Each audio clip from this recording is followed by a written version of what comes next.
High, চলো আজকে তোমাদের সাথে শেয়ার করা যাক আমার মায়ের হাতে চিকেনের রেসিপি। ফার্স্টেই আমরা সকালবেলা চলে গেছিলাম আমাদের নতুন ফ্ল্যাটে। আজকে ওখানেই রান্না করা হবে। সকালের ব্রেকফাস্টে করে নিলাম পাউরুটি আর চা দিয়ে। তো চলো এবার মেন রেসিপিতে আসা যাক। প্রথমে কড়াইতে তেল গরম করে নিয়ে তার মধ্যে দিয়ে দিতে হবে আলুগুলোকে খুব ভালো করে ভেজে নিয়ে তুলে নিতে হবে। তারপর সেই গরম তেলের মধ্যেই দিয়ে দিতে হবে কাঁচা মাংসটাকে। আর মাংসটা দিয়ে নেওয়ার পরে ওর মধ্যে দিতে হবে আদা বাটা, পেঁয়াজ বাটা, রসুন বাটা আর কাঁচা লঙ্কা বাটা।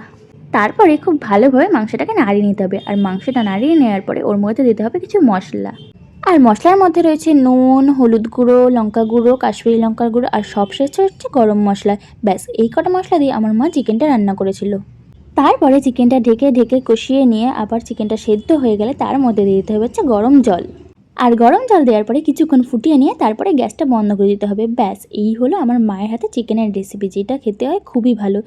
দেখো মাংসটা দেখতে কতটা সুন্দর হয়েছে। তারপরে স্নান পুজো করে উঠে খেতে বসে পড়লাম। আর আজকে লাঞ্চে ছিল হচ্ছে ভাত আর উচ্ছে আলু ভাজা, আর তার সাথে তো ছিল চিকেন আর ছিল চাটনি আর দই। তো তোমাদের কেমন লাগলো রেসিপিটা অবশ্যই কমেন্ট করে জানিও। টাটা।